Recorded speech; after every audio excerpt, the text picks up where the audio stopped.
तो भव्यात्मो, हम स्वाध्याय कर रहे हैं गोमटसार जीवकान ग्रंथराज का। चौथी प्रवृत्तना प्राण प्रवृत्तना चल रही है। अब तक हमने प्राण का निरुक्ति लक्षण अर्थात व्याख्या आदि देखी। उसके द्रव्य प्राण भाव प्राण ऐसे भेदों को पहचाना। और उसके बाद में फिर जो भेद और प्रभेद होते हैं प्राण के, उसको भी समझा। 10 भेदों को फिर द्रव्य प्राण और भाव प्राण की अपेक्षा से उनका स्वरूप भी देखा। यह बहुत महत्वपूर्ण विषय था गोमटसार की अपेक्षा, क्योंकि प्राणों का वर्णन तो अलग अलग ग्रंथों में मिलता है और अलग अलग जगह पर हमने इसकी चर्चा भी की थी। किंतु गोमटसार जीवकांड में जो उसकी सखोलता है वो ज्यादातर ग्रंथों में पाई नहीं जाती है। और वो इसीलिए है क्योंकि ये प्रकरण सीधे सीधे धवला जी से नेमिचंद्र महाराज ने लिया है। अर्थात इनडायरेक्टली धवला जी का ही स्वाध्याय यहां पर हो रहा है। देखो, प्राण कितने हैं क्या है ये चर्चा तो सबको मालूम है, किंतु इनमें से द्रव्य प्राण का स्वरूप क्या होता है और भाव प्राण का स्वरूप क्या होता है, एक चर्चा हो गई। अब इससे आगे हम ये चर्चा करते करते सबके मन में ये आ रहा था कि इसमें से ज्यादातर भाग जो भाव प्राण का है वो पर्याप्ति के जैसे दिखता है। इसका स्वरूप थोड़ा बहुत पर्याप्ति के जैसा दिखता है। तो फिर पर्याप्ति और भाव प्राण, इनमें क्या फर्क है या इनमें क्या समानता है, इनका कोई संबंध है क्या, इसी की चर्चा आज हम लोग करेंगे। और आचार्य भगवत आगे की जो गाथा है 131 नंबर की जो गाथा है, इसमें मुख्यतः से प्राणों की उत्पत्ति में जो निमित्त कर्म है उनकी चर्चा करते हैं। अब ये गाथा यहां पर देने का कारण क्या है, क्योंकि अब तक जो चर्चा चली है उसमें पर्याप्ति की अपेक्षा से जो चिंतन आता है, तो पर्याप्ति और प्राण इनके बीच में संबंध लगाते हुए किन किन आधारों पर आप उसका संबंध लगाओगे। क्योंकि अगर मान लो मुझे दो चीजों के बीच में अगर संबंध लगाना है तो मैं कैसे लगाता हूं, दोनों का स्वरूप क्या है, दोनों के स्वामी कौन है, दोनों की उत्पत्ति के कारण क्या क्या है। मान लो किसी ने सोने का हार बना लिया और दूसरे ने डायमंड का नेकलेस बना लिया। अब दोनों भी आभूषण है कि नहीं है। अब दोनों आभूषण है, दोनों महिलाएं एक ही विवाह में पहुंची, एक ही फंक्शन में पहुंची, तो इनकी चर्चा शुरू होती है आजू बाजू के साथ में। तो आजू बाजू वालों को उन्होंने दोनों ने अपने अपने, एक ने हार दिखा दिया सोने का, दूसरे ने नेकलेस दिखा दिया। थोड़े से मुस्कुराओ, बड़ी अच्छी चर्चा चल रही है, नेकलेस, डायमंड नेकलेस की चर्चा, सोने की हार की चर्चा चल रही है ना। आपके नजदीक का सब विषय चल रहा है तो थोड़ा सा चेहरा खिलना चाहिए। नहीं, इतना वैराग्य हो चुका है? नहीं नहीं, इतना वैराग्य तो नहीं हुआ क्या, अभी कहा वैराग्य की तो बात ही नहीं करी है। ठीक है, तो देखो, अब वो महिलाएं जब इन दोनों की तुलना करती है, दोनों भी सज धज के आई है, दोनों ने भी सजने का काम किया गया है, आभूषण है, एक दोनों के स्वामित्व की अपेक्षा से। एक का स्वामी कौन है, एक महिला, दूसरे का स्वामी तो दूसरी महिला। फर्क समझ में आ गया। अब ये दो महिला, अर्थ क्या हो गया, इनके फैमिली बैकग्राउंड्स स्वामी की अपेक्षा मतलब क्या क्या सोचोगे, और इनका फाइनेंशियल स्टेटस, ये भी चीजें ध्यान में आती कि नहीं आती है। अरे, डायमंड का नेकलेस, पति तो नौकरी करता है, और दूसरा ये तो खानदानी है, ये मुझे पता है इसकी सासू मां ने इनको दिया हुआ है, ये खानदानी है इनका हार। देखो, स्वामित्व दो है, किंतु तुलना करते करते कैसे कैसे कर रहे, तो स्वामी की अपेक्षा तुलना कर रहे कि नहीं कर रहे, कर रहे। दूसरा, स्वरूप की अपेक्षा से तुलना, एक सोने का गढ़ा हुआ है, दूसरा डायमंड से बना हुआ है, स्वरूप बदल जाएगा। उत्पत्ति का कारण, उत्पत्ति कैसे हुई है, एक सोने को पिघलाकर उसमें से आभूषण बनाए गए हैं और दूसरे डायमंड्स को सोने में पिरो करके फिर वो बना गया है। तो उत्पत्ति की अपेक्षा से भी फर्क होगा कि नहीं होगा। देखो, चिंतन कैसे लेके जाना तुलना करते वक्त, ये हम आपको बता रहे हैं।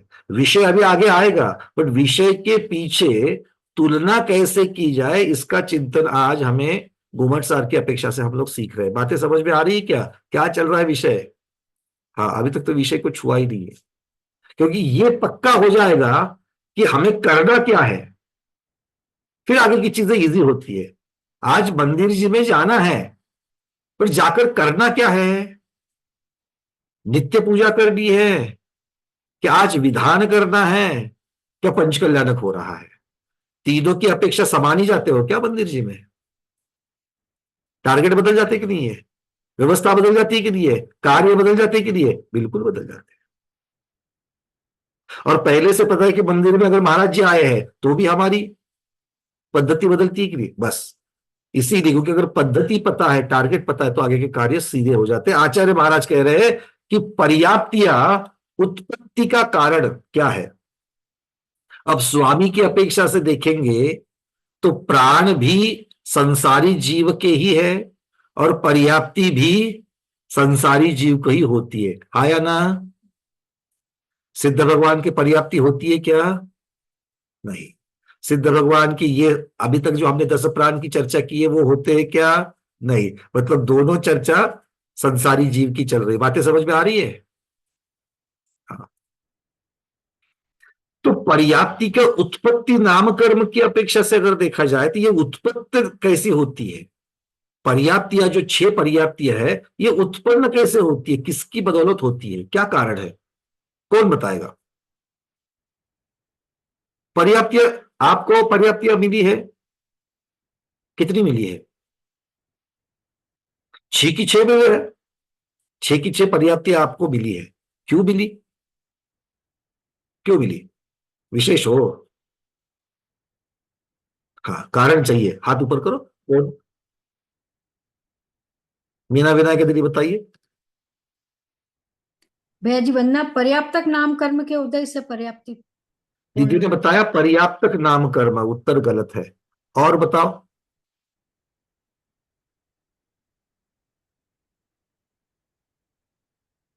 गंगवाल जी बताइए। मेरा भी वही उत्तर था, पर्याप्त नाम पर्याप्त कर्म। बोल के तो दिखाइए क्या, कौन सा पर्याप्त नाम कर्म। हाँ, पर्याप्त कर्म की वजह से, पर्याप्त नाम कर्म, पर्याप्तक नहीं, तो पर्याप्त नाम कर्म। आपका उत्तर और उनका उत्तर भी अलग है सर।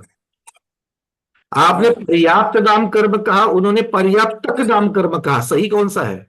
अब देखो, पर्याप्त। चलो, आप गोबर साथ जीवकांड के स्वाध्यायी हो आप सब लोग, बीना दीदी। हाँ, पर्याप्तियां पूर्ण करे वो जीव पर्याप्तक कहलाता है। नाम कर्म का नाम क्या है? नाम कर्म का नाम पर्याप्त नाम कर्म ही है। क्लियर है? गलती नहीं होगी अब इसके आगे, समझ लेना बढ़िया से, ठीक है ना? क्योंकि शब्द शब्द में अलग चीज होती है, तो अब अभी हमें सावधानी रखनी है इस चीज की। मतलब पर्याप्त नाम कर्म की वजह से पर्याप्ति मिलती है। हाँ दीपा दीदी, क्या कहना चाहते हो?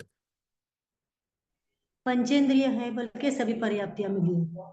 पंचेंद्रिय है करके सभी पर्याप्तियां मिली है। देखो, पंचेंद्रिय तो लब्ध अपर्याप्त जीव भी है, मनुष्य। सौदनी पंचे चलो सौदनी है, मनुष्य है कि नहीं है? पर उसको तो नहीं मिलती दीदी। लब्ध अपर्याप्त मनुष्य को 6 पर्याप्तियां मिलती है क्या? नहीं मिलती है। तो मनुष्य होना, पंचेंद्रिय होना, सैनी होना, ये पर्याप्तियां मिलने का कारण है क्या? सहकारिता है कि कितनी पर्याप्तियां मिले। सहकारिता है, पर्याप्तियां कितनी मिले, है ना? चलिए, अब मतलब अर्थ क्या हो गया? मुख्यता से पर्याप्त नाम कर्म जो है उसकी वजह से पर्याप्तियां मिलेगी, और अगर अपर्याप्त नाम कर्म है तो एक भी पूरी नहीं होगी। तो पर्याप्ति के लिए उत्पत्ति में कारण कौन बना? पर्याप्ति नाम कर्म। सही है? यहां तक की बातें सब क्लियर है? अनुपमा दीदी, पलटन क्लियर है क्या? बात समझ में आ रही है? चलो, अब अगला प्रश्न है, हमारे पास पर्याप्तियां कितनी है टोटल? 6 पर्याप्तियां है। तो ये 6 पर्याप्तियों के पीछे भी वही नामकर्म का कारण है क्या अलग अलग नामकर्म के कारण है? एक ही तो है। अरे 6 पर्याप्तियों के लिए भी पर्याप्त नामकर्म का ही तो कारण है। अब आते प्राण की तरफ, वहां तुलना कर लेते हैं। तो प्राण उत्पन्न होने का कारण क्या है? उत्तर अभी आपसे अपेक्षित नहीं है आचार्य, अभी तो हमारा चिंतन चल रहा है। सही उत्तर क्या है देवीचंद्र महाराज बताएंगे 121 नंबर की गाथा में। पर समझ में आ गई बात है, क्योंकि हम उसको पर्याप्ति के साथ में तुलना करके देख रहे हैं, इसलिए पहले और पर्याप्ति प्रवृत्ति हमने पढ़ी है, इसलिए आपसे हमने चर्चा की कि भाई पर्याप्ति का निर्वृत्ति का कारण कौन है, उत्पत्ति का कारण कौन है, पर्याप्त नाम कर्म, और उसके 6 भेद है, तो 6 भेदों के लिए भी पर्याप्त नाम कर्म ही कारण है। तो क्या प्राण के उत्पत्ति का कारण क्या है? और दूसरा प्रश्न ये रहता है कि अलग अलग प्रकार के प्राण हैं, यहां पर अलग अलग पर्याप्ति का कारण एक ही है उत्पत्ति का, तो क्या अलग अलग प्राणों का कारण भी एक ही है क्या? आचार्य भगवान बोलते हैं नहीं। तो क्या कारण है? चलिए अब देखते हैं गाथा क्रमांक 131। प्राणों की उत्पत्ति में निमित्त कर्म कौन कौन से है? बड़ी सुंदर गाथा है और बड़ी सरल गाथा है, शब्द में ही अर्थ मिल जाता है। क्या लिखा है देखिए, सबके सामने आ गई है, हाथ जोड़ लेंगे सब लोग। तीर्थंकर भगवान की वाणी है। वीर्य जुदमदी खौव समुत्था नो इंदिये दिये सुबला देहुदये कायाणा वचिबला आउ आउदये। वीर्यजुदमदी खौव समुत्था नो इंदिये सुबला देहुदये कायाना वचिबला आउ आउदये। देखो कारण बता रहे हैं, एक एक भेद को लेकर के आचार्य भगवान कारण बता रहे हैं प्राण का। सबसे पहले क्या कह रहे हैं? वीर्य जुद मदी, शब्द को तोड़ो, वीर्य जुद मदी, 3 शब्द बनाओ उसके। गाथा दिख रही सबको? पहले शब्द को 3 शब्दों में तोड़ देना। पहला शब्द है वीर्य, वीर्य मतलब वीर्यांतराय कर्म। जुद, जुद मतलब और, जोड़ लेना किसको? मदी, मदी मतलब मति ज्ञानावरण कर्म। इनका क्या करना है? खौव समुत्था, खौव सम, खय मतलब क्षय, उवसम मतलब उपशम, और खौव सम मतलब बोलो क्षयोपशम। क्लियर हो गया? तो क्षयोपशम, किसका क्षयोपशम? पहले बताए गए वीर्यांतराय कर्म और मति ज्ञानावरण कर्म, इनका क्षयोपशम। इनसे क्या बनता है? कौन से प्राण बनते हैं? सामने उत्तर दिया है, नो इंद्रिये इंद्रियेषु। नो इंद्रिय मतलब क्या है? नो इंद्रिय मतलब नो इंद्रिय, नो इंद्रिय मतलब इंद्रिय नहीं होना। नो, ये अंग्रेजी वाला नो थोड़ी है, ये प्राकृत आगम वाला नो है। नो मतलब ईश, छोटा, तो छोटा इंद्रिय किसे कहा गया? मन।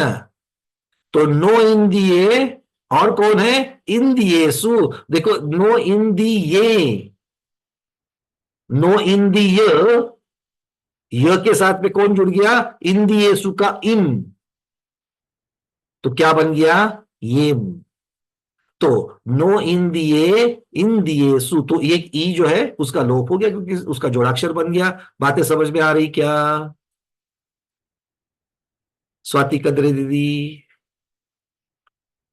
समझ में आया क्या शब्द? अरे बड़ी मजा आती है, ये इतना आनंद आने वाली चीज है ये। प्राकृत के शब्द समझ में आ रहे?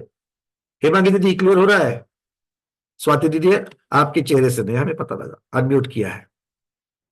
2 शब्द दिख रहे हैं आपको स्क्रीन पर, नो इंदिये और उसके आगे इंदियेसु जोड़ दिया। इंदियेसु भैया जोड़ तो दिया, उसका इम किधर गया?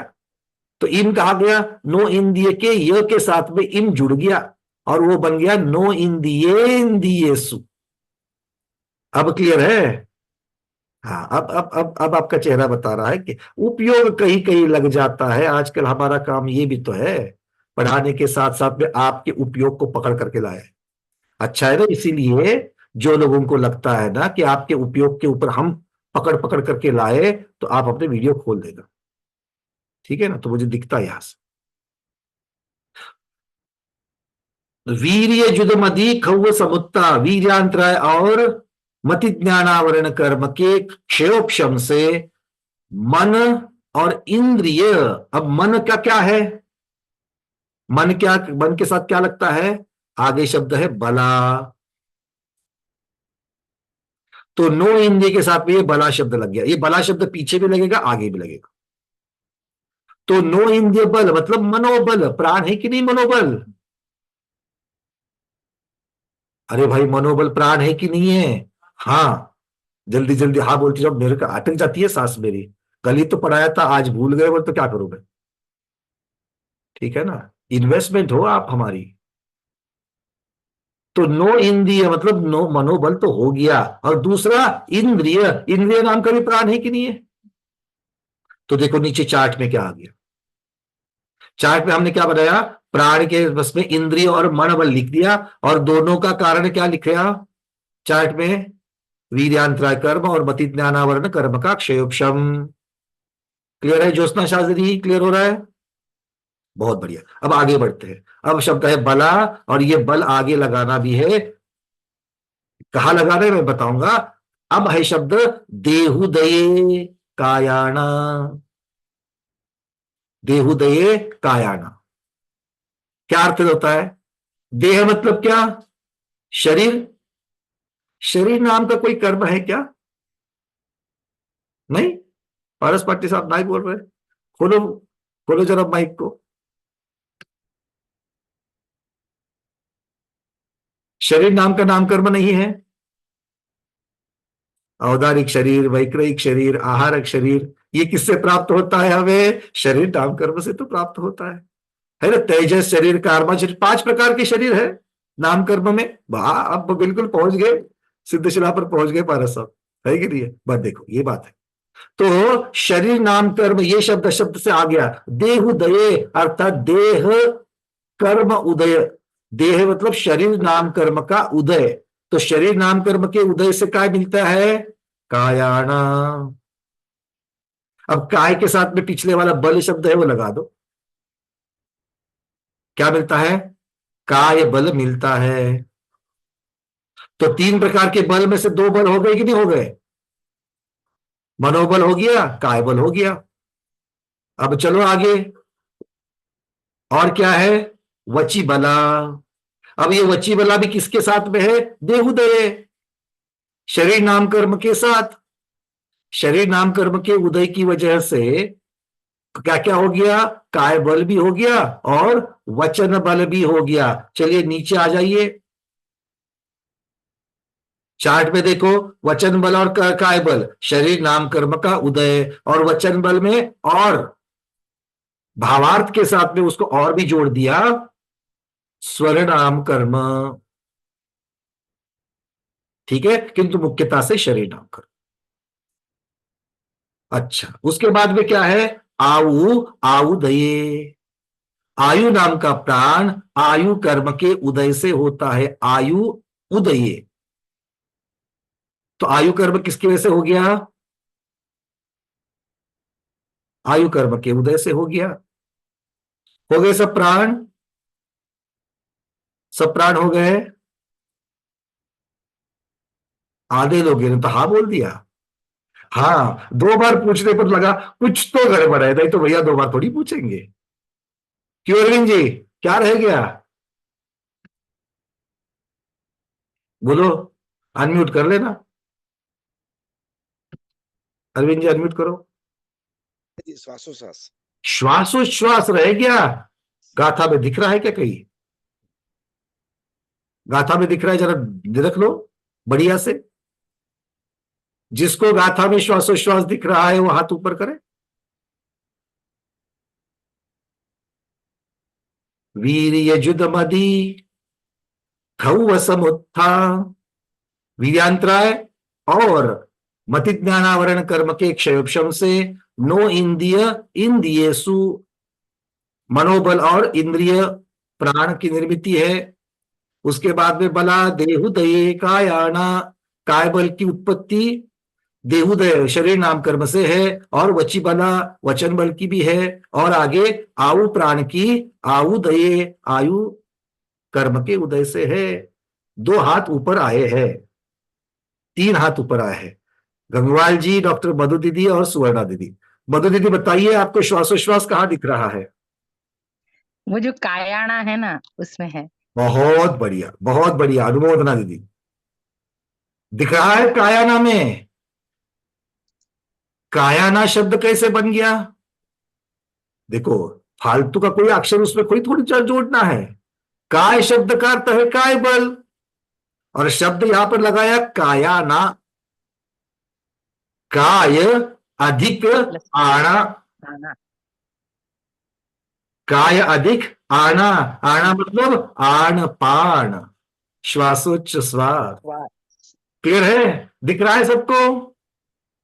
खेलकर दीदी, अरे हमें तो मिल नहीं रहा था, बहुत ढूंढा हमने। डॉक्टर मधु दीदी 2 मिनट में बता दिया, हमने तो काफी समय लगा था, किंतु जब मिला तो बड़ा आनंद आ गया। क्या रे, मतलब गिनते गिनते भाई सबका तो नाम नहीं आया, चार्ट बन रहा था, श्वासोश्वास कहाँ गया ढूंढने जरा। तो इतना सा शब्द है आन पान। आन पान मतलब श्वासोश्वास, उसमें से आना शब्द लगा दिया। देखो कैसे गाथा उनकी निर्मित करते थे आचार्य भगवत। क्लियर है सबको? क्लियर हो गया? सबको दिखाई दिया? अब श्वासोश्वास किसकी उदय से बनता है? वही शब्द है देवोदय, शरीर नाम कर्म की वजह से बनता है। तो श्वासोश्वास में देखिए, श्वासोश्वास और शरीर नाम कर्म का उदय। ठीक है? क्लियर है सबको? गाथा क्लियर हो गई? फिर से देखिए, वीर्यांतराय और मतिज्ञानावरण कर्म के क्षयोपशम से नो इंद्रिय बल अर्थात मनोबल और इंद्रिय प्राण बनते हैं। देहुदय अर्थात शरीर नाम कर्म की वजह से काय बल, श्वासोश्वास और वचन बल, ये 3 प्राण बनते हैं। और आयु के उदय से, आयु कर्म के उदय से आयु प्राण बनता है। आ गए क्या सभी? आ गए। इंद्रिय में पंचेंद्रिय आ गए। ठीक है, चलिए बहुत बढ़िया। अब यहां पर अर्थ एक मिल गया हमको कि 6 पर्याप्तियां एक ही पर्याप्त नाम कर्म के उदय से होती है, किंतु प्राणों का ऐसा नहीं है। अलग अलग प्राण अलग अलग कर्म के उदय से या क्षयोपशम से होते हैं।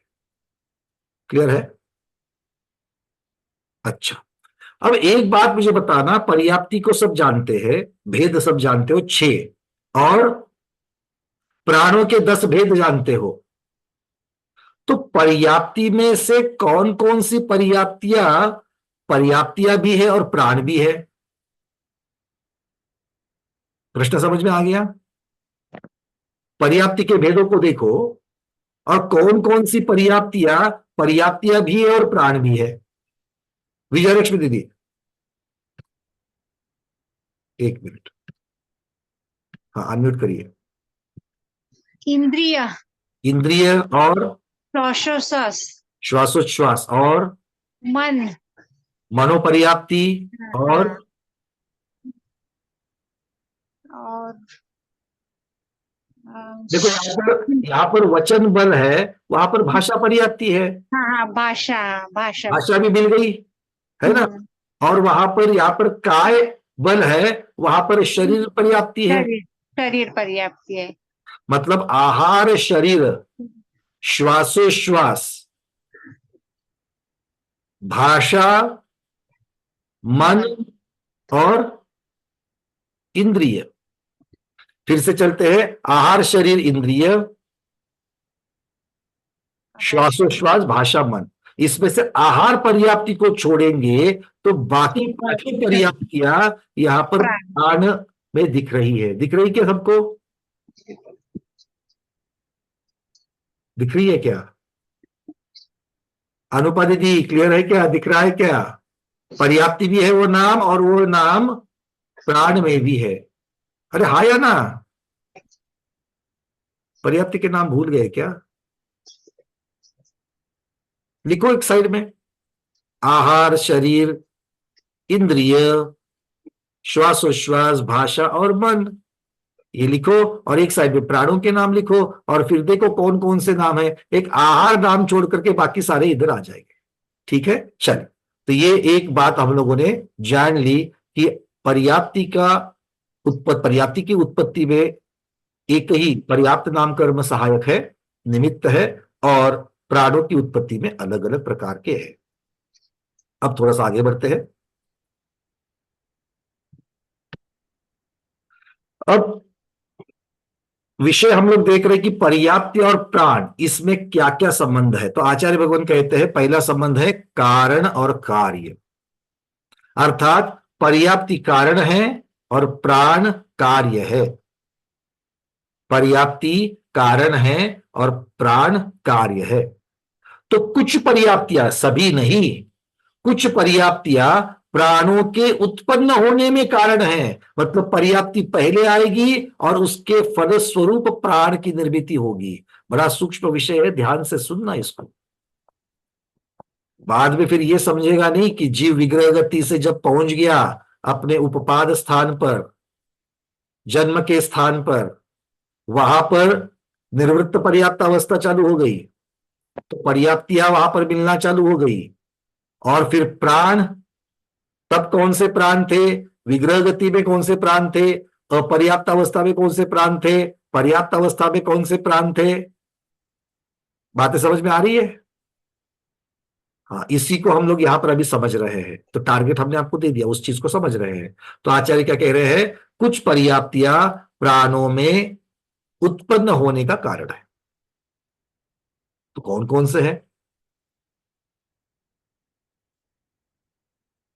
तो अगला प्रश्न ये उठता है, क्या हमेशा पर्याप्ति ही कारण है और प्राण कार्य है? आचार्य कहते नहीं, कुछ प्राण कारण है और पर्याप्तियां उनका कार्य है। मतलब पहले प्राण आएंगे और फिर पर्याप्ति आएगी। बात समझ में आ रही है? मतलब पर्याप्ति और प्राण में क्या संबंध है? ये एक दूसरे के कारण कार्य है। एग्जाम में प्रश्न आएगा तो क्या रटेंगे? प्राण और पर्याप्ति, इनमें क्या संबंध है? एक दूसरे के कारण कार्य है। क्लियर? नहीं समझे? चेहरे नहीं समझने वाले में ज्यादा है। कारण कार्य समझते हो? स्टोव चालू करके अग्नि देंगे तो दूध तप जाएगा। तो अग्नि कारण, दूध का तपना कार्य। ये तो क्लियर है, कारण कार्य है ना। मोक्ष जाने की इच्छा, ये कारण, और इसलिए दोपहर की 1.5 घंटे की नींद हराम करके सामने आकर के आप बैठ गए, ये कार्य। कारण कार्य समझ में आ रहा है? वैसे ही पर्याप्ति और प्राण, इनमें कारण क्या? अच्छा, पर्याप्ति क्या है? मैं थोड़ा भूल गया, पर्याप्ति क्या है? पर्याप्ति क्या है? पर्याप्ति किसे कहते हैं? पर्याप्ति मतलब दिमाग के क्या आ रहा है? खुशबू दीदी, पर्याप्ति मतलब क्या आ रहा है दिमाग में?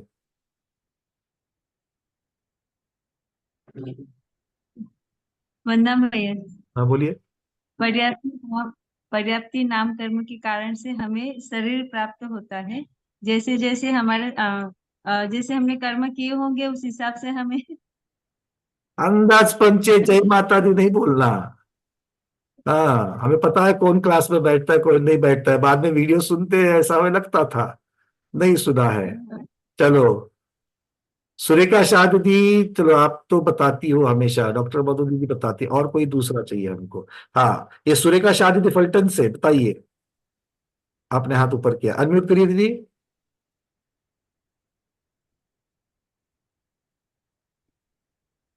हो गया। वंदा में भैया जी, बोलिए। शक्ति की पूर्णता को पर्याप्ति करें। बहुत बढ़िया। शक्ति की पूर्णता, ये सबसे शॉर्ट अंतर है, शक्ति की पूर्णता। अगला प्रश्न आएगा, अब सुरेखा दीदी क्या है ना, आपने तो बता दिया उत्तर कि शक्ति की पूर्णता। यहां पर कम से कम 50% ऐसे बैठे हैं जो हमको अपने एक्सप्रेशन से पूछे कौन सी शक्ति की पूर्णता? आत्मा की जो शक्ति, हाँ बता देना, कौन सी शक्ति की पूर्णता? आत्मा की शक्ति। अरे नहीं दीदी, आत्मा में शक्ति तो पहले से है। आत्मा में शक्ति तो पहले से है, कौन से शक्ति की पूर्णता? हाँ निशा दीदी।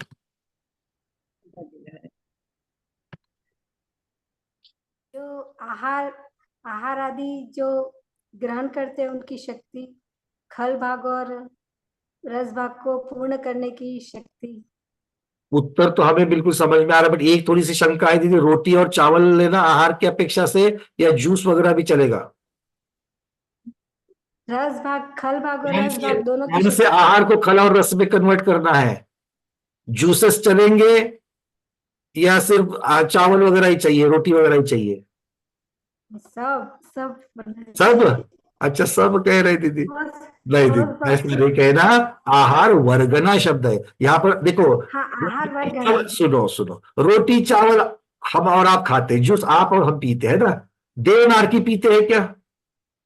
उनका तो मानस आहार है कि नहीं है? कभी सुना है सौंदरबेंद्र महाराज ने आज उनके घर में क्या बना था, सचिंद्रानी ने क्या बनाया था? दाल बाटी बनाई थी, ऐसा कभी किसी आगम में पड़ा है क्या? नहीं। ठीक है ना, मतलब वो ऐसी चीजें नहीं खाते। तो यहां पर खान पान वाले खाने की शब्द चक्यता, आहार की बात नहीं चल रही है। ये शरीर, अलग अलग प्रकार के शरीर जिन पुद्गल वर्गणाओं से बनते हैं, उस आहार वर्गणा की बात चल रही है। क्लियर है? हाँ, जग जाओ थोड़ा सा ऐसा। एक अपने दो बात। अनुकूल जो वर्गणाओं को वो ग्रहण करते हैं। हाँ बिल्कुल, अब आपका उत्तर सटीक हो गया। आहार वर्गना को खल भाग रस भाग में तब्दील करना या रूपांतरित करना, या उससे आगे चल करके ठोस भाग जैसे हड्डी, रस भाग जैसे रक्त रुधिर आदि बनाना, उसी से इंद्रिय आदि की अंग उपांगों की रचना करना, ये कार्य करने की शक्ति और उस शक्ति की पूर्णता, उसे पर्याप्त कहा है।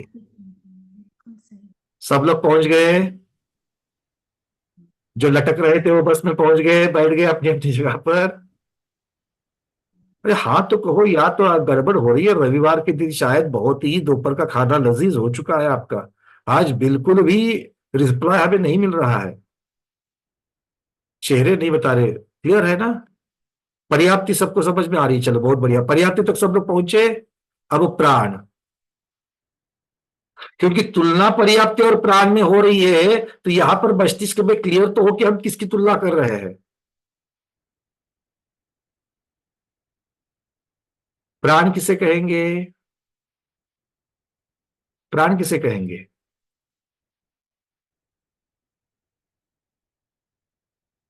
प्राण किसे कहेंगे? हाँ स्मिता दोषी दीदी बोलो। मति ज्ञानावरण प्राण मति ज्ञानावरण और वीरेंद्र के क्षय क्षम से प्राण बल हो। चलो आप उत्पत्ति में कारण कुछ अंश से आपका उत्तर, बट दीदी ये पूरा उत्तर नहीं होगा ना, है ना? अगर मान लो मैं अगर किसी से स्मिता दोषी दीदी के बारे में पूछूं और बताने वाला मुझे उनकी जेठानी, देवरानी, ननंद, भौजाई के बारे में बताए, तो चलेगा क्या? हाँ उनसे संबंधित है, बट जो जानकारी हमको चाहिए वो नहीं मिलेगी। क्लियर है? हेमांगी दीदी क्या कहना चाहते हैं, वो प्राण किसे कहेंगे? वंदना भैया, नौ इंद्रियावरण और मति ज्ञानावरण करके क्षोभ सम से जीव में जीवित पने का व्यवहार होना। चलिए बहुत बढ़िया। अब हम थोड़ा सा शॉर्ट में पहले इसको जानना चाह रहे थे, जिनके द्वारा जीव जीता है वो प्राण कहलाते हैं। जिनके इतना द्वारा सिंपल सा, ये तो बात वही हो गई ना, मच्छर को उड़ाने के लिए मिसाइल्स भगा देंगे पीछे, नहीं भगाएंगे। क्लियर है? हाँ क्लियर है। ठीक है, वो तो उत्पत्ति में, निर्मिति में, कारण अभी जो देखिए वो तो सब बाद में आएगा। पहले मेरे दिमाग में पर्याप्ति और प्राण। प्राण वो चीज है जिसके द्वारा जीव जीता है। कौन सा जीव? संसारी जीव जीता है, उसे जिंदा कहते हैं, मुर्दा नहीं कहते हैं। आप जिंदा हो कि मुर्दा हो? जिंदा है। क्यों जिंदा है, कैसे जिंदा है, क्यों, मतलब किसकी वजह से आपको जिंदा कहा जा रहा है?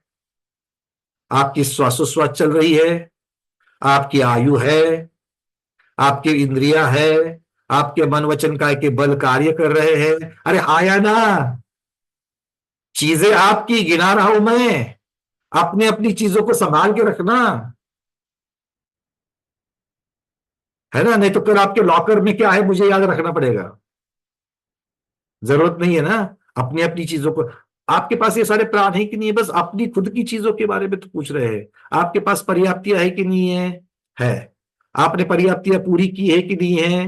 की है। मतलब अभी आप आहार वर्गना ग्रहण कर रहे हो कि नहीं कर रहे हो? अभी माता के गर्भ में आए थे तब तो की थी, अभी कर रहे कि नहीं कर रहे हो? हाँ कर रहे। कब तक करेंगे? ये भव है तब तक करेंगे। उन आहार वर्गना से क्या करेंगे? इंद्रिया, शरीर, हड्डी आदि बनाने का कार्य चल रहा है, और वो करने का कार्य की शक्ति उसकी पूर्णता कब की थी? वही तो पर्याप्ति है। तो शरीर का कारखाना चालू रखने की शक्ति, मोटा मोटी में बता रहा हूं, उदाहरण के लिए ही याद रखना, कल ये व्याख्या किसी जगह लिख करके हमारा नाम बर्बाद मत करना, समझने के लिए कह रहे हैं। शरीर का कारखाना चालू रखने की शक्ति पर्याप्ति है। ठीक है। और प्राण क्या है? जिनके द्वारा ये कारखाना चालू है, इसका सर्टिफिकेट मिलता है, वो प्राण है। जिस दिन प्राण नहीं, उस दिन कारखाने को ताला। समझ में आ रही है बातें? एक है शक्ति और दूसरा है प्राण। चलिए, अब कहीं कहीं जगह पर ये शक्ति पहले है, क्या प्राण पहले है? जैसे कारखाने में भी होता है, बहुत सारे लोगों को समझ में आएगी ये बात, जिनको कारखाने की थोड़ी बहुत मालूमात है। जैसे अगर मान लो किसी जीव को, किसी व्यक्ति को अपना बिजनेस खोलना है, व्यापार खोलना है, दुकान खोलनी है, तो अरविंद जी सबसे पहले क्या लगता है? जगह वगैरह मिल गई, आपने इन्वेस्टमेंट करके सब सामान वगैरह लाके रखा है ना? अभी बिक्री करके हमको बिल आदि बनाने हैं, तो सबसे पहले क्या बोलते हैं? टैक्सेशन है क्या? आपके पास टैक्स नंबर है क्या? सेल्स टैक्स नंबर है क्या? तो सेल्स टैक्स वाले के पास जाते हैं, वो बोलता है बैंक में खाता है क्या? तो सेल्स टैक्स रजिस्ट्रेशन मिलने के लिए क्या चाहिए? बैंक में खाता चाहिए। तो व्यापार खोलने के लिए क्या चाहिए? बैंक में खाता चाहिए और ऑथोराइजेशन चाहिए, सर्टिफिकेशन चाहिए। किसका सर्टिफिकेशन चाहिए? सेल्स टैक्स डिपार्टमेंट का सर्टिफिकेशन चाहिए। मतलब यहां पर बिल तभी बनेगा जब यह सर्टिफिकेशन है। तो कारण कौन बना? सर्टिफिकेशन बना। और कार्य क्या बना? बिक्री करके बिल आदि बनाना। पहले कौन आया? सर्टिफिकेशन आया। फिर क्या आया? अब दुकान चालू हो गई, दुकान चालू हो गई, और दुकान में आपको खाद्य पदार्थ भी बेचने हैं। क्या बेचना है दुकान में? खाद्य पदार्थ भी बेचने हैं। अब इसके लिए क्या चाहिए? इसके लिए क्या चाहिए? फूड अथॉरिटी से सर्टिफिकेशन चाहिए। तो फूड अथॉरिटी के पास चले गए, तो फूड अथॉरिटी ने क्या पूछा? तुम्हारे पास दुकान है क्या? मतलब पहले दुकान बनाने के लिए सर्टिफिकेशन चाहिए था, अब सर्टिफिकेशन के लिए दुकान चाहिए। बातें समझ में आ रही है क्या? ऐसे ही कई कई जगह पर पर्याप्तियां होने के लिए पहले प्राण की जरूरत पड़ती है, और कई कई जगह पर प्राण होने के लिए पहले पर्याप्ति की जरूरत पड़ती है।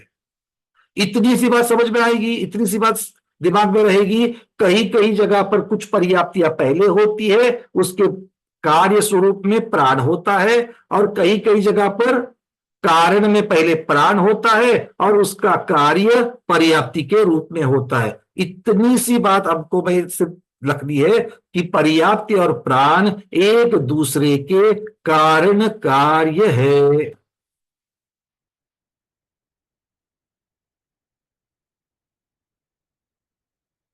ठीक है। चलिए, अब इसके लिए आपको गृहिणी का भी उदाहरण दे सकता था, किचन का भी दे सकता था, है ना? किंतु अरविंद जी कहते कि आप हमेशा किचन वाली बात करते हो, दुकान की भी बातें करो, इसलिए हमने आज पहले दुकान का भी उदाहरण दे दिया। ठीक है। अब इसको आप लगा लेना।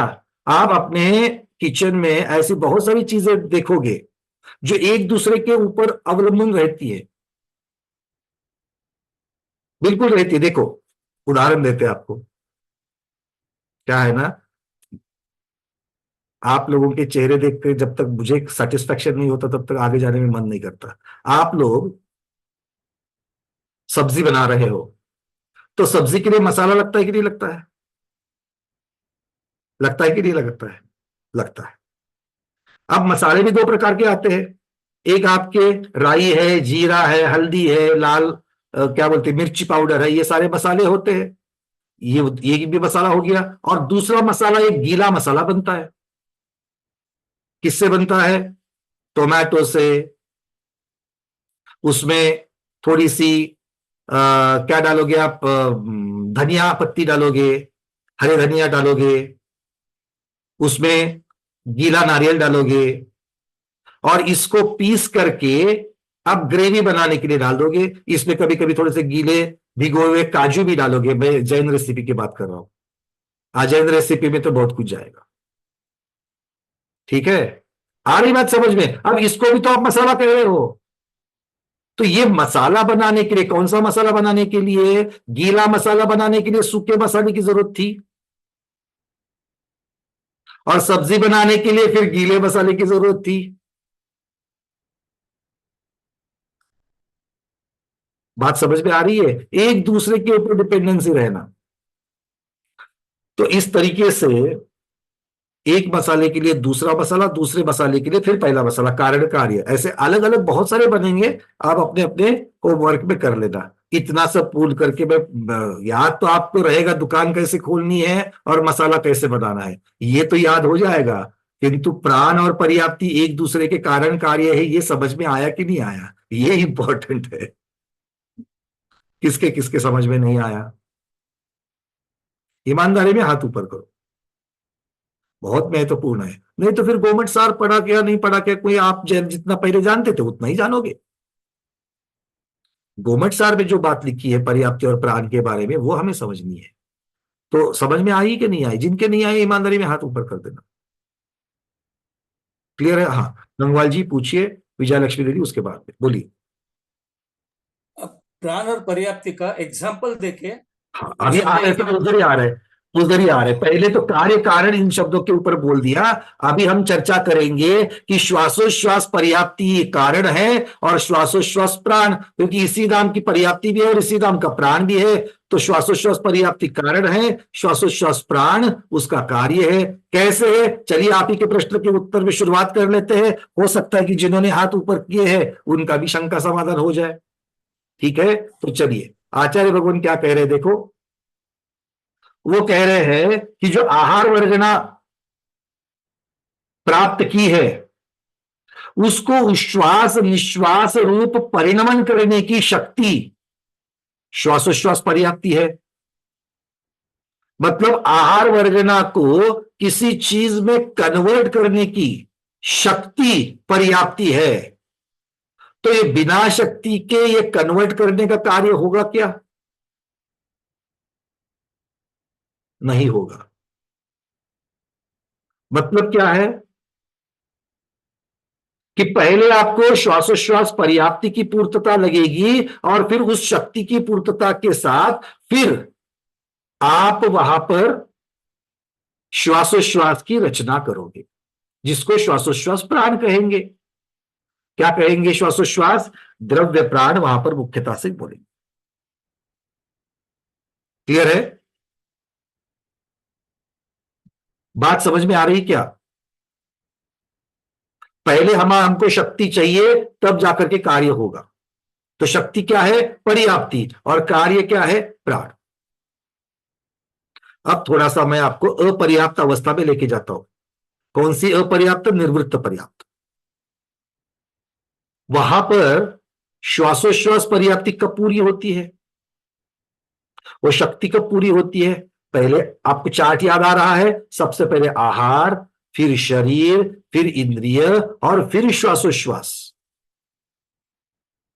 और कोई कोई आचार्य तो आहार और शरीर पूर्ण होते ही जीव पर्याप्त हो गया बोल दिया। मतलब जब तक चौथे नंबर की श्वासोश्वास पर्याप्ति जब तक पूरी नहीं होती है, तब तक कारण जिसे कह रहे हो कारण उपलब्ध नहीं है, तब तक कार्य होगा क्या? नहीं होगा। मतलब तब तक श्वास नाम का प्राण उस जीव में उपलब्ध होगा क्या? नहीं होगा। ये हमको समझना है। मतलब जब तक श्वासोश्वास पर्याप्ति पूरी नहीं होती है, तब तक उस जीव में श्वासोश्वास नाम का प्राण नहीं होगा। और वो तब तक, मतलब तब तक विग्रह गति का पूरा समय और निर्वृत्त पर्याप्त अवस्था में जब तक श्वासोश्वास पहली 4 पर्याप्तियां पूरी नहीं होती है, तब तक उसके पास श्वासोश्वास नाम का प्राण नहीं होगा। ये बात समझ में आ गई? हाँ, हमारी बहुत सारी भ्रांतियां रहती है, इसलिए हम बोल रहे हैं। इसका अर्थ क्या हो गया? माता के गर्भ में आते ही पहले समय में जीव के पास श्वासोश्वास होगा क्या? बोलो, नहीं होगा। ये बात नए सिरे से पता चल रही कि नहीं चल रही है? ये क्यों पता चली? कार्य कारण व्यवस्था की अपेक्षा से पता चली। क्योंकि श्वासोश्वास प्राण बनने के लिए उसकी शक्ति पहले पूर्णता होनी चाहिए, और वो शक्ति चौथे क्रमांक की पूर्तता में है। तो वो जब तक पूरी नहीं होती है, तब तक श्वास नाम का प्राण ही नहीं होगा।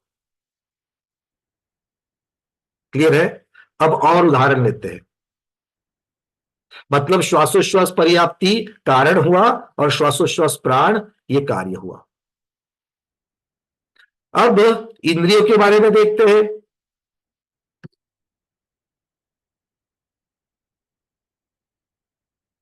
इंद्रियों के बारे में देखते हैं। अब इंद्रिया यहां पर किसे कहा गया है? भाव इंद्रिय की अपेक्षा से वर्णन किया गया है। इंद्रिय प्राण का वर्णन भाव इंद्रिय की अपेक्षा से किया गया है। अब इंद्रिय प्राण का भाव स्वरूप क्या है? भाव प्राण स्वरूप क्या है इंद्रिय प्राण का? किसी भी प्राण का द्रव्य स्वरूप और भाव स्वरूप मुख्यता से क्या फर्क है? किसी को याद आ रहा है? किसी भी प्राण का द्रव्य स्वरूप और प्राण स्वरूप। दीपा दीदी,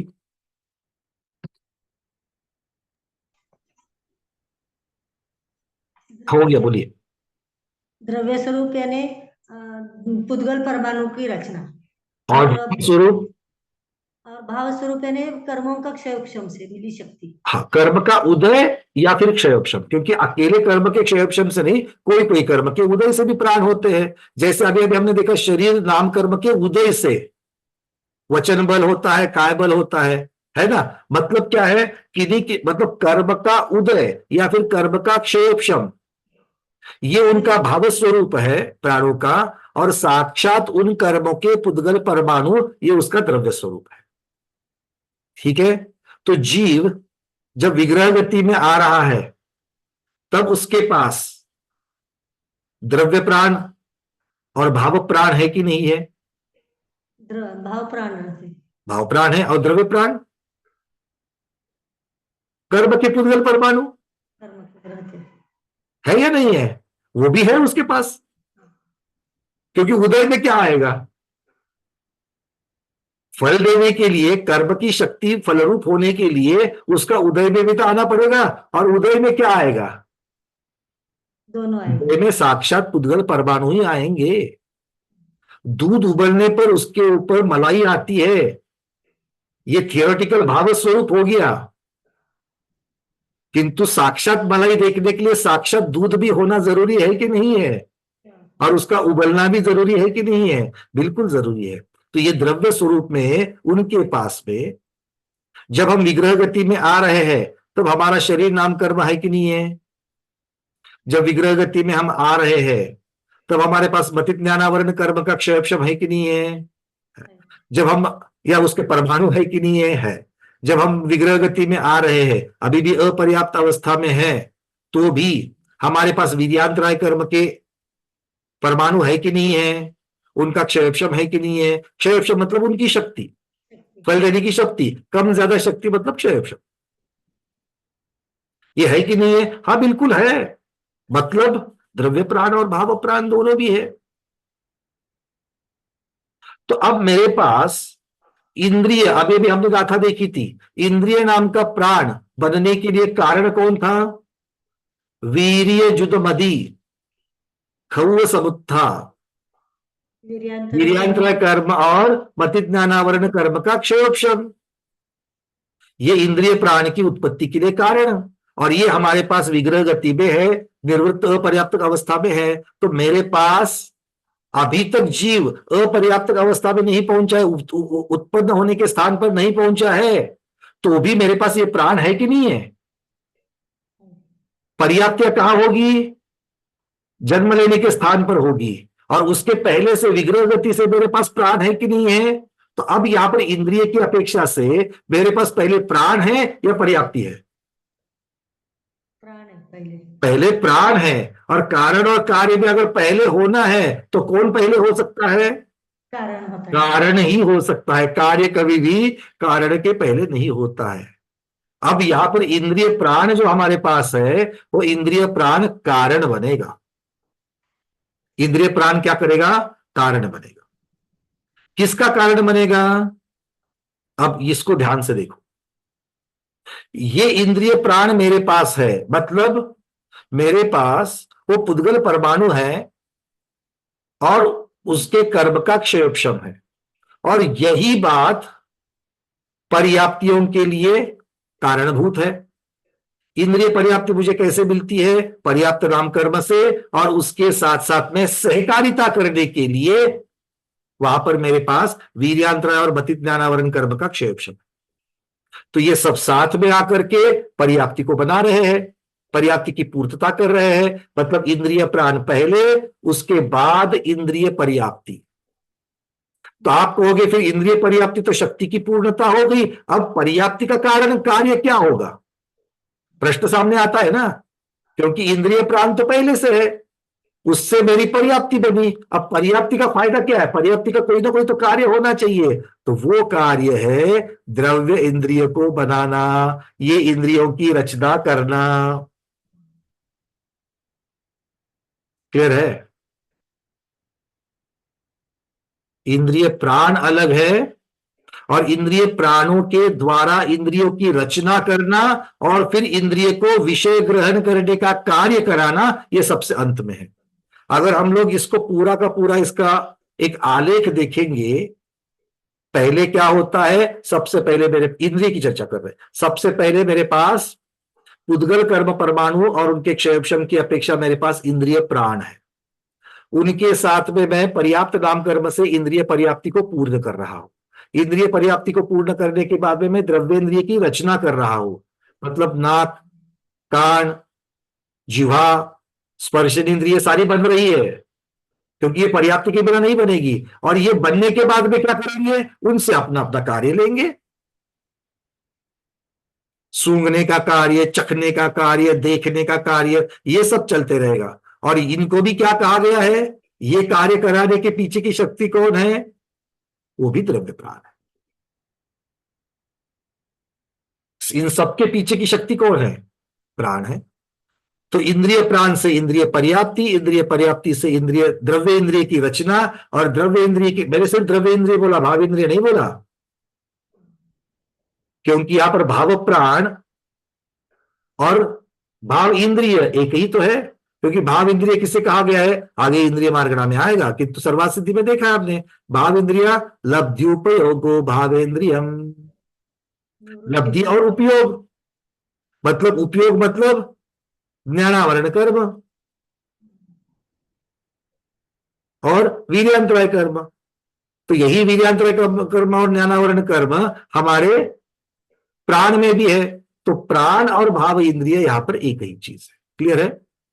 तो या तो आप इस प्रकार से भी चार्ट बना सकते हो कि पहले प्राण, इंद्रिय प्राण से इंद्रिय पर्याप्ति की अवस्था सहायता से द्रव्य इंद्रिय की हम लोग निर्मित करते हैं और फिर उनसे अपना विषय ग्रहण कराते हैं। या फिर आप इस प्रकार से भी कहते हो, भाव इंद्रिय पहले, अगर सिर्फ अकेले इंद्रिय का चार्ट बनाना है बिना पर्याप्ति प्राण के, तो पहले भाव इंद्रिय, फिर इंद्रिय पर्याप्ति और फिर द्रव्य इंद्रिय। ठीक है? तो प्राण प्ररूपना में चार्ट प्राण की अपेक्षा से बनेंगे और इंद्रिय मार्गणा में इंद्रिय की अपेक्षा से बनेंगे। बात क्लियर हो रही है? थोड़ा सा टेक्निकल है, बट समझने के लिए अगर ध्यान से सुनोगे तो बिल्कुल होगा। अब आपको मैं स्क्रीन के ऊपर दिखा रहा हूं, शायद इससे आपको इजीली समझ में आएगा जो चार्ट बनाया गया है।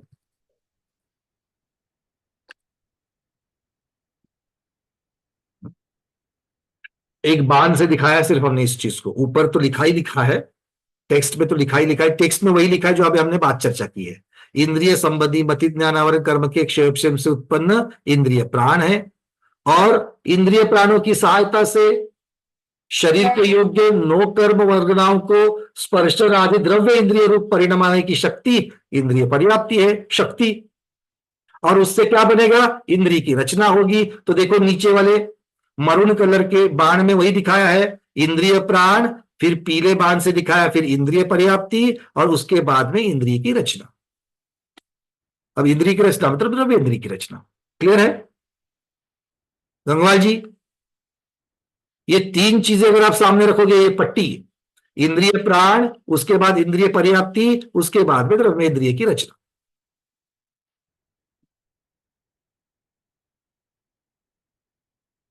सबको दिख रही है ना पीली पट्टी मरून कलर में? हाँ बिल्कुल। इसी प्रकार से कायबल प्राण का भी होगा। कायबल में कैसे होगा? देखो, कायबल प्राण के लिए कौन था? देहुदये कायाना, गाथा बताई। तो शरीर नाम कर्म, उसका उदय, उसका उदय मेरे पास विग्रह गति में भी है कि नहीं है? है। अपर्याप्त अवस्था में भी है कि नहीं है? है। तो मेरे पास पहले से है कौन सा प्राण? कायबल प्राण। तो कायबल प्राण, उसके बाद में शरीर पर्याप्ति, और शरीर पर्याप्ति से क्या करेंगे? शरीर की रचना करेंगे, द्रव्य शरीर की रचना करेंगे। क्लियर है? यहां पर प्राण क्या बना? कारण बना, और पर्याप्ति कार्य बना। इसके पहले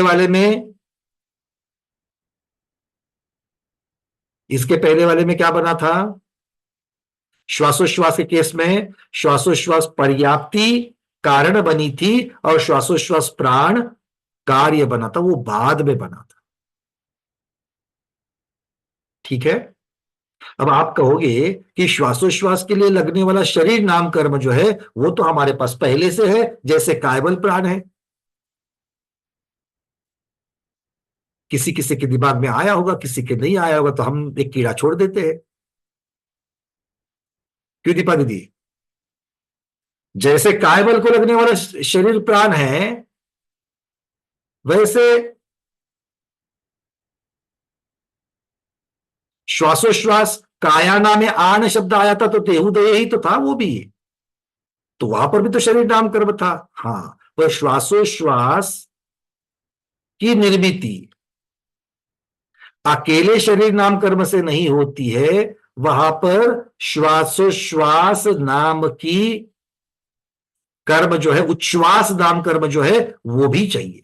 वो उच्छ्वास नाम कर्म भी अगर आ गया उसके पास में, तो भी जब तक उसके पास शक्ति नहीं होती है, क्योंकि इनका उदय है, जब तक शक्ति नहीं है तब तक उनकी रचना आगे नहीं होती है, ये यहां पर कहा गया है। ठीक है, चलिए। तो ये आपको मैंने बताया कारण और कार्य, और आगे देखते हैं और कोई इसमें उदाहरण अगर आचार्य भगवान ने दिए हैं तो। हाँ, मन का भी दिया उदाहरण और भाषा का भी दिया है। ये 2 उदाहरण भी हमको देखने जैसे। देखिएगा स्क्रीन के ऊपर। अब यहां पर पर्याप्ति कारण है और प्राण कार्य है। मन और भाषा में देखिए, मन और भाषा में ये श्वासोश्वास के जैसा ही है। कैसे है देखो, सबसे पहले हमारे पास मन पर्याप्ति है। मन पर्याप्ति है, और इसी को हम लोग क्या कहेंगे? द्रव्य मन बनाने की शक्ति की पूर्णता, ये मनोपर्याप्ति है। क्यों? क्योंकि आएगी मनोवर्गणा, और उन मनोवर्गणा को द्रव्य मन में बदलने की शक्ति, ये कौन है? मनोपर्याप्ति है। तो हमारे पास पहले मनोपर्याप्ति है, और मन पर्याप्ति के बाद में फिर द्रव्य मन की रचना करेगा। आप यूं कह सकते हो कि भाव मन भी पहले हमारे पास है। क्यों? क्योंकि मनोवर्गणा को द्रव्य मन रूप तथा कर्मों के क्षयक्षम से भाव मन रूप लब्धि और उपयोग में उसको परिणमाने की शक्ति जो है वही मन पर्याप्ति है। तो मन पर्याप्ति हमारे पास पहले है, शक्ति की पूर्णता पहले है। वो क्यों है? क्योंकि पर्याप्त नाम कर्म की अपेक्षा से है। उससे क्या करेंगे? वो शक्ति पूर्ण होते ही मनोवर्गणा से द्रव्य मन की रचना करेंगे। द्रव्य मन की रचना हो गई। अब द्रव्य मन की रचना हो गई है, अब हमारे पास चिंतन की शक्ति आ गई। वो चिंतन की शक्ति ही मनोबल प्राण है। ठीक है, तो अब यहां पर क्या कह रहे हैं? मनोबल प्राण को यहां पर कार्य के रूप में दिखाया गया है। ये मुख्यता से संबंध लगाने के लिए, कार्य कारण संबंध लगाने के लिए आचार्य भगवान हमेशा किसी न किसी तो सिद्धांत का आधार लेते हैं, किसी न किसी तो जो घटने वाली वहां की जो पद्धति है, प्रोसेस है, उसका आधार लेकर के इसको सिद्ध करते हैं। अब भाषा पर्याप्ति में देखिए, भाषा पर्याप्ति में भी यही चीज है। भाषा पर्याप्ति क्या है? भाषा पर्याप्ति जो हमारे पास भाषा वर्गणा आएगी, उस भाषा वर्गणा को बोलने की, वचन प्रवृत्ति में कन्वर्ट करने की वहां पर शक्ति है। इसी के साथ में स्वर्णाम कर्म का भी उदय चाहिए, शरीर नाम कर्म का भी उदय चाहिए। उनकी सहायता लेकर के फिर जाकर के वचन बल प्राण जो है वो वचन बल प्राण निर्माण हो जाएगा। ठीक है, इस प्रकार से यहां पर मनोबल, वचन बल ये कार्य हो गए, जिनके लिए मन पर्याप्ति और भाषा पर्याप्ति कारण बन गए। तो श्वासोश्वास, मन और भाषा ये तीन पर्याप्तियां कारण है और इनके संबंधित प्राण कार्य है। और इससे उल्टा इंद्रिय और जो कायबल है, इंद्रिय और कायबल जो है ये प्राण पहले कारण है और इनकी पर्याप्तियां कार्य है। इस तरीके से हमने यहां पर अभी समझ लिया। तो एक दूसरे के कारण कार्य होते हैं, ये मोटा मोटी में अभेद रूप से कहा गया है। भेद रूप से देखा जाएगा तो कौन सा कारण है, कौन सा कार्य है, इस प्रकार से हमें पता चलता है। मुख्यतः से इस विषय को ही आचार्य भगवान ने मुख्यतः से प्राण और पर्याप्ति का जो क्या कह सकते हैं, जो उसका संबंध है, ये संबंध दिखाने के लिए आया है। यहां से आगे दोनों में अंतर क्या है इसकी चर्चा हो जाएगी। पहले तुलना की, अब दोनों में अंतर क्या है ये बता रहे हैं। कहीं कहीं पर समानता है, कहीं कहीं पर अंतर है। हाँ भाई, किसके प्रश्न है अभी? विजयलक्ष्मी दीदी। इंद्रिय और मन ये दोनों का मतलब भाव प्राण में दो कर्म, मतलब वीर्यांतर कर्म और मति ज्ञान कर्म का क्षम से ये भाव प्राण होते हैं, करेक्ट? तो फिर इसमें पर्याप्ति मन में कैसा लिया? पर्याप्ति कारण लिया और इंद्रियों में प्राण को कारण लिया, क्योंकि दोनों में फर्क है, दोनों में फर्क है। फाइनली आप कार्य किससे करवा रहे हो? नहीं, पर जब भी मतलब विग्रहति में जब आते हैं तब ये दोनों रहते हैं ना, कि वीर्यांत्र और मति ज्ञान कर्म तो रहते हैं साथ में। किसकी अपेक्षा से रहते हैं? वो किसकी अपेक्षा से रहते हैं? मतलब हाँ, वो किसकी अपेक्षा से रहते हैं? मतलब कि भाव की अपेक्षा से रहते हैं कि द्रव्य की अपेक्षा से रहते हैं? मतलब द्रव्य इंद्रिय है, भाव इंद्रिय की अपेक्षा, क्योंकि प्राण तो वैसे भी दोनों है। हाँ, नहीं, मतलब वो एक्चुअली ना कर्म तो पुद्गल भी रहता है ना, पुद्गल भी रहता है और कर्म पुद्गल का संबंध, ध्यान से सुनना, कर्म पुद्गल का संबंध सिर्फ प्राण से है, रचना से नहीं है। जो ज्ञानावरण, मति ज्ञानावरण या दो इंद्रिय वरण कर्म जो है, क्या उससे द्रव्यमन बन रहा है? क्या द्रव्यमन किससे बन रहा है? पुद्गल से बनता है ना, मनोवर्गणा से बन रहा है, और मनोवर्गणा से बन रहा है। और वो बनने के लिए मन पर्याप्ति पहले चाहिए, शक्ति चाहिए कि नहीं उसको बनाने के लिए? क्योंकि जब तक मनोवर्गणा को द्रव्यमन में कन्वर्ट करने की शक्ति नहीं आएगी तब तक द्रव्यमन कैसे बनेगा? और जब तक द्रव्यमन नहीं बनेगा तब तक चिंतन करने की शक्ति जो प्राण है, मनोबल प्राण क्या है? मनोबल प्राण मुख्यता से चिंतन करने की शक्ति है, वो कहां से आएगी? इसीलिए जो रूट बना हुआ है कि पहले क्या सिर्फ उसका भाव स्वरूप पहले होने से कार्य संपूर्ण नहीं होता है, दोनों के कार्य संपूर्ण होने की पद्धतियां अलग अलग है, इसीलिए किसी को पहले कारण में रखा है, किसी को कार्य में रखा है। श्वासोश्वास में भी वो वैसा ही होता है कि पर्याप्ति कार्य होता है, और नहीं श्वासोश्वास पर प्राण है, क्योंकि हाँ। द्रव्य भाव दोनों स्वरूप से पहले प्राण वहां पर अवेलेबल है, उससे फिर पर्याप्ति, और पर्याप्ति के बाद में फिर उनकी रचना, वो सारी चीजें होती रहेगी, प्राण होता रहेगा उसकी इसलिए प्राण पहले और वहां पर पर्याप्ति बाद में है। क्योंकि आगे की जो रचना है, श्वासोश्वास की आगे की जो रचना है, वो मुख्यतः से इंद्रिय रचना है। श्वासोश्वास हम किससे कर रहे हैं? नाक से, इंद्रिय से। ये घ्राणेन्द्रिय तो उसका एक जरिया है, अंदर लंग्स, ये सब कुछ शरीर का भाग है, इनकी निर्मित भी तो होनी चाहिए, बराबर नहीं होगी तब तक, या फिर ये इसके लिए पहले पर्याप्ति मतलब पर्याप्ति में शरीर रहता है, उस शरीर में ये बनता है लंग्स विंग्स, तो फिर पर्याप्ति फर्स्ट लेना चाहिए। वहां पर भी शरीर तो चाहिए, बिना शरीर के द्रव्य मन कैसे बनेगा? इसलिए पर्याप्ति में भी शरीर पर्याप्ति पहले है और मन पर्याप्ति बाद में है, और जब बनना चालू होता है तो फिर वो तो सारी चीजें फिर अपनी अपनी पैरेलल एक एक पर्याप्ति अपना कार्य कर ही रही है। ठीक है ना? श्वासोश्वास की अपेक्षा से देखेंगे, और अगर हम मन की अपेक्षा से देखेंगे, चिंतन करने की शक्ति और श्वासोश्वास करने की शक्ति कौन सी पहली जीव में आएगी, क्या लगता है आपको? पहले तो चिंतन है, बाद में श्वासोश्वास होएगा ना, पहले बनेगा वो ऑर्गन बनेगा, फिर ही श्वासोश्वास, पर्याप्ति होगी बाद में बनेगा ना। अगर हम स्वयं का अपना अपना विचार करें या बच्चों का विचार करें, एक साधारण प्रश्न है ये, पर्याप्ति प्राण को छोड़ दीजिए, साधारण प्रश्न है, माता के गर्भ में अगर हम लोग जब आते हैं, उसके बाद में जो अपना प्रवास है पूरा शरीर के विकास का, तो उस अपेक्षा से भी अगर हम देखेंगे तो भी श्वासोश्वास की प्रक्रिया शुरू होना, क्योंकि यहां पर आपको फर्क दिख रहा है कि विग्रह गति में नहीं था, निवृत्त पर्याप्त अवस्था में नहीं था, बाद में है, अरे बट ये समयों की चर्चा चल रही है, उसके बाद में तो ये शुरू हुआ, और उसके बाद में श्वासोश्वास पर्याप्ति के बाद में मनोपर्याप्ति बनती है, और मनोपर्याप्ति के बाद मन का कार्य शुरू हो गया है। तो मन का कार्य या द्रव्य मन बनना, चिंतन करना तो और आगे है, मन बनने का, द्रव्य मन बनने का कार्य उसके पहले ही श्वासोश्वास बनने का कार्य चालू हो गया, क्योंकि उसकी पर्याप्ति उसके पहले ही पूर्ण हो गई। ठीक है? तो इसीलिए मैंने कहा कि आचार्य भगवान हमेशा, क्योंकि अगर आप इसको सभी को एक ही पलड़े में रखेंगे तो सभी एक जैसे दिखेंगे,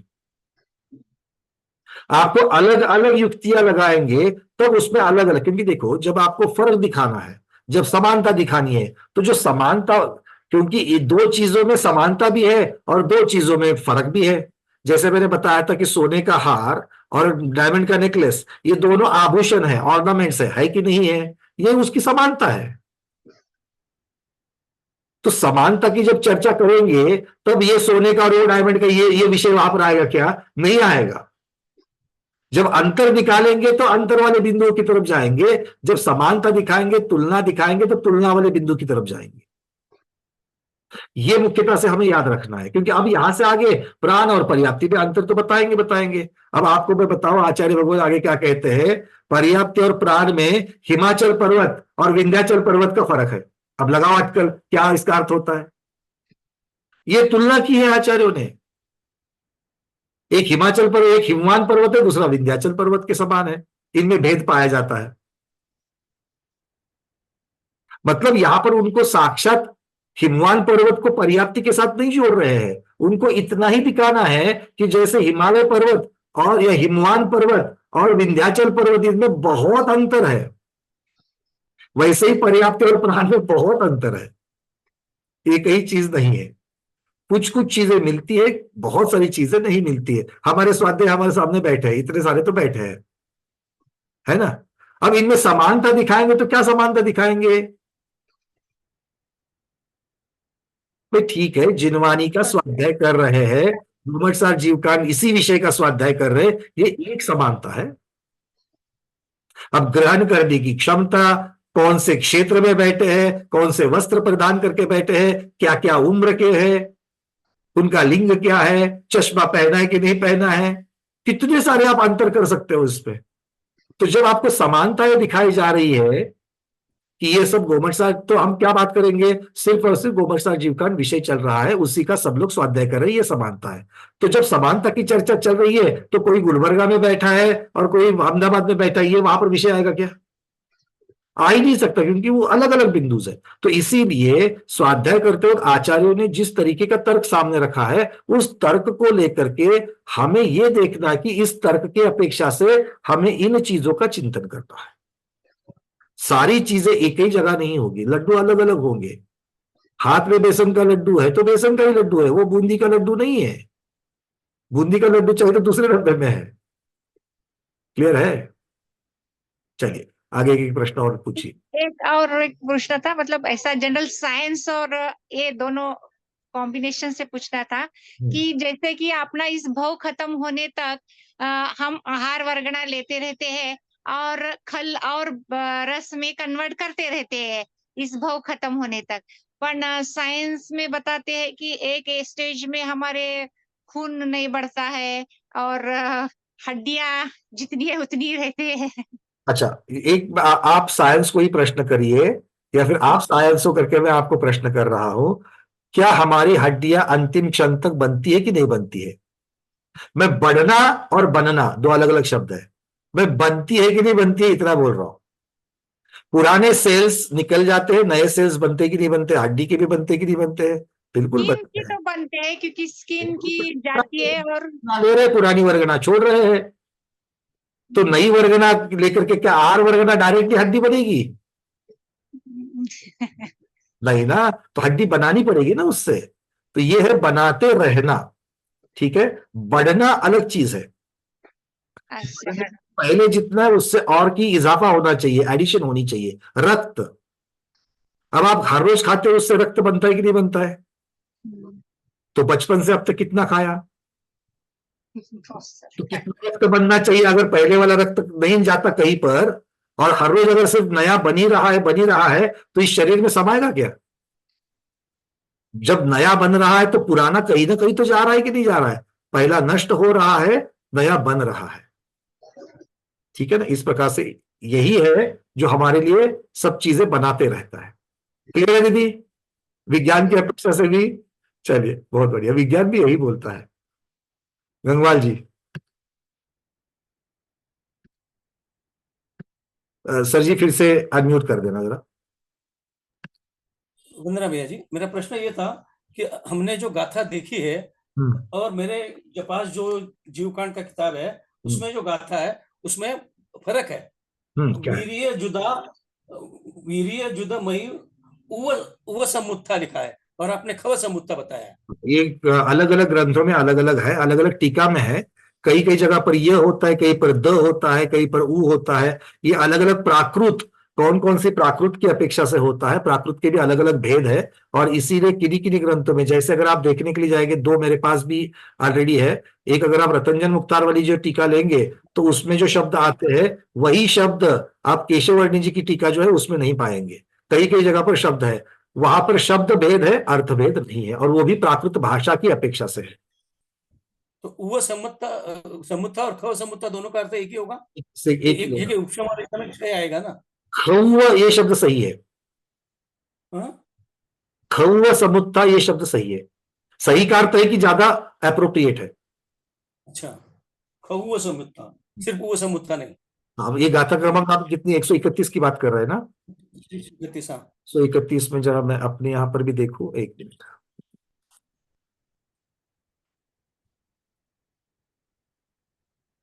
रतंजन मुक्ता जी वाली में खौव समुत्था और केशववर्णी जी की यहाँ पर मेरे पास रतंजन जी मुक्तार वालों की है, उसमें उव समुत्था देखो एक मिनट, केशववर्णी जी की इसमें ख ओ शब्द किया है, खव समुत्था ऐसा किया है। रतंजन जी की इसमें ख उ समुत्था ऐसा किया है। नहीं, ख है ही नहीं उसमें, है ना? उसमें ख एक समुत्था है। एक मिनट, हम आपको यहां से दिखा देते हैं, एक मिनट। क्योंकि बिना ख के उव समुत्था इस शब्द को अर्थ नहीं बनेगा सर। मेरे पास जो प्रति है उसमें तो उव समुत्था ही लिखा है। करेक्ट कर उव लीजिए, समुत्था। एक मिनट मैं आपको दिखा रहा हूं यहां से, उसमें करेक्ट कर लीजिए अगर नहीं है तो। एक मिनट, दिख रही है? हाँ, ये रतंजन मुक्तार वाली है। वीर्य जुद मदी ख उव समुत्था। इन्होंने संस्कृत वाली टीका नहीं दी है, सीधा हिंदी में उन्होंने गाथार्थ किया है। ठीक है, हाँ, ये गाथा। है रतंजन मुक्तार जी वाली। और अब दूसरी हाँ। आपको दिखा देते हैं।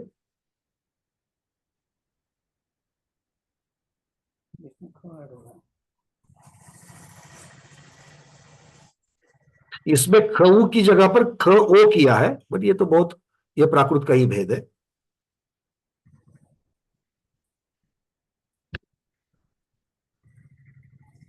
ये देख लो,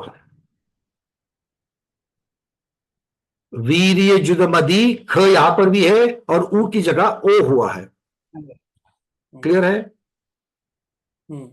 बस तो इसके मतलब रतंजन जी मुक्तार के मेरे को करेक्शन करना होगा, आपकी ऐड करना वाली होगा। प्रति में, मेरी वाली प्रति में तो है, मेरी वाली रतंजन मुक्तार जी की प्रति में सही है। आप वाली प्रति में हो सकता है कभी कभी प्रिंटिंग मिस्टेक में एक आध शब्द निकल जाए। अच्छा, ठीक है, क्योंकि खऊ जब तक शब्द नहीं आया था तब तक क्षय शब्द होगा ही नहीं, क्षयक्षम वाला। हाँ, क्योंकि वो तो उपशम हो जाएगा। उपशम में उपशम होता है, जब तक ख नहीं लगेगा क्षय नहीं होगा। ठीक है, हाँ, चलिए। दीपा दीदी आपने हैंड रेस किया है? नहीं है। मीनाक्षी दीदी आपका अनम्यूट किया है दीदी, बोलिए। उसके बाद प्रमोद जी। वंदना भैया जी, हाँ। जो विग्रह गति में 7 प्राण होते हैं तो उसमें पहले भाव प्राण ही बोले जाएंगे ना 5? नहीं, द्रव्य प्राण भी तो कहे जाएंगे, क्योंकि पुद्गल परमाणु तो वहां पर भी है। क्योंकि द्रव्य और भाव का जो स्वरूप कर दिया तो वहां पर पुद्गल की अपेक्षा से किया है, उनकी शक्ति से जो कार्य कराना, इस अपेक्षा से जब द्रव्य प्राण कहते हैं वो बाद में हो जाएगा। बाद में, यानी 7 प्राण होते हैं। मतलब देखिए, अब जैसे आपको मैं बताऊं, कायबल वाला है तो कायबल का भाव स्वरूप होगा ये नाम कर्म का उदय, ये मुख्यता से होगा, तो वो तो मेरे पास है। और उससे जो इंद्रिय बन करके या इंद्रिय प्राण के लिए जो वीर्यांतरय और मति ज्ञानावरण कर्म का क्षयक्षम, ये भाव प्राण स्वरूप वहां पर है। और उसके जो पुद्गल परमाणु है उन 2 कर्मों के, वो भी वहां पर है, तो उसका द्रव्य प्राण स्वरूप भी है। किंतु उससे बनने वाली इंद्रिय पर्याप्ति के बाद जो इंद्रिय यहाँ पर रचना, द्रव्य रचना हो रही है, उनसे जो कार्य है वो बाद में होगा। बाद में होगा, यानी निवृत्ति पर्याप्तक के बाद। निवृत्त पर्याप्त मतलब पर्याप्तक अवस्था में होगा वो। अच्छा, क्योंकि द्रव्य इंद्रिय की रचना ही तब हो रही है, तो जब तक द्रव्य इंद्रिय की रचना नहीं होगी तब तक निवृत्ति और उपकरण नहीं बनेंगे। जब तक निवृत्ति और उपकरण नहीं बनेंगे तब तक वो सिग्नल कौन, उसको ग्रहण कौन करेगा, वो लेकर के कौन आएगा, है ना। इस अपेक्षा से वो सब, वो कार्य बाद ही होगा। डॉक्टर मधु दीदी, प्रमोद जी शायद चले गए। हाँ भैया जी, मेरे पास भी जो मुख्तार जी की वो है ना प्रति, उसमें उव समुत्था लिखा है, तो आप नहीं लिखा है। लगा लो, क्योंकि हाँ, पर मैंने उसका मीनिंग ऐसे लिया था, अभी मतलब शायद गलती किया था, मैंने ओव का मीनिंग लिया था उससे, मतलब वीर्य, वीर्यांतराय, जुद उससे युक्त, और मति और उव तो उससे समुत्था, उससे उत्पन्न, ऐसा लिया था। वो गलत है? उससे उत्पन्न अगर ऐसा अर्थ करेंगे तो ये कर्म जो है आवरण कर्म है। हाँ, है ना। वीर्य को मतलब शक्ति को आवरण करने वाले, और मति मतलब ज्ञान को आवरण करने वाले। तो आवरण करने से कार्य होगा क्या? तो जब तक उसका क्षयोपशम नहीं होता है तब तक शक्ति की उत्पत्ति होगी नहीं। तो फिर आप समुत्था का क्या मीनिंग लेंगे? खौ समुत्था। हाँ, खौ समुत्था को आपने क्षयोपशम बोला। खौ समुत्था में 2 शब्द है, खऊ और उवसम, ये दोनों भी आते हैं उसमें। क्षय और उपशम, क्षय उपशम दोनों भी आ रहे हैं उसमें। तो खऊ प्लस उपशम कर दें इसको, तो हाँ, ये सही सेंस निकलता है इसका। तो अक्षर चाहिए, ऐसा मेरा कहना है। जी जी जी, और उसका मीनिंग भी ऐसे हमने लगाना है कि विद्वान इसके ऊपर कोई और टिप्पणी करे, पर जब तक ख नहीं आता तब तक उसका अर्थ क्षय कैसे लू, क्षय उपशम कैसे लू।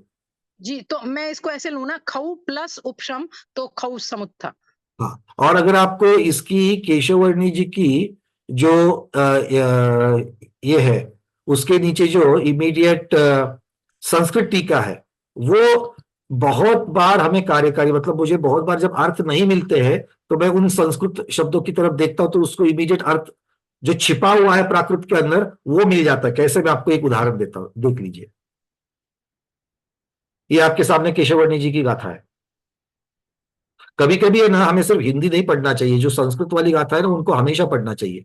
देखो उन्होंने नीचे जो, जहां पर 131 नंबर की प्राकृत गाथा खत्म होती है, उसके नीचे एक लाइन जो है वो संस्कृत टीका, उसकी छाया है, वो संस्कृत छाया है, और उसके नीचे फिर कन्नड़ टीका है, उसका अर्थ कन्नड़ में बताया है। तो वीर्ययुत मति क्षयोपशमोत्था नो इंद्रिय द्रियेषु बलहा देहोदये काया नौ वचो बला आयु आयुर्दये। तो ये जो उसकी जो छाया दी है, तो वहां पर क्षयोपशमोत्था, ये क्लियर शब्द वहां पर है कि क्षयोपशम ये निकलना ही चाहिए वस्त्र से। ठीक है जी, समझा, थैंक यू। और आन पान कायाना शब्द जो मैंने कहा था आपको कि कायाना में आन छिपा है, ये आप नीचे अगर जाओगे, कन्नड़ के नीचे अगर आप जाओगे, स्पर्शनादया पंचेंद्रिय प्राण, मनोबल प्राण, वचोबल प्राण, आनापान प्राण, आयु प्राणश्चेति, इस प्रकार से उन्होंने वहां पर वर्णन करते करते करते आगे उसका वर्णन किया गया है। खैर, तो ये मतलब क्षयक्षम होना चाहिए, बिना क्षयक्षम अर्थ नहीं निकलेगा। ठीक है, चलिए आज के स्वाध्याय में इतना ही। आज के स्वाध्याय को गुरुओं के श्री चरणों में बारंबार नमोस्तु वंदनामि इच्छाकार करते हुए यहीं पर समापन करते हैं। जैनम जयतु शासनम, जैनम जयतु शासनम, जैनम जयतु शासनम।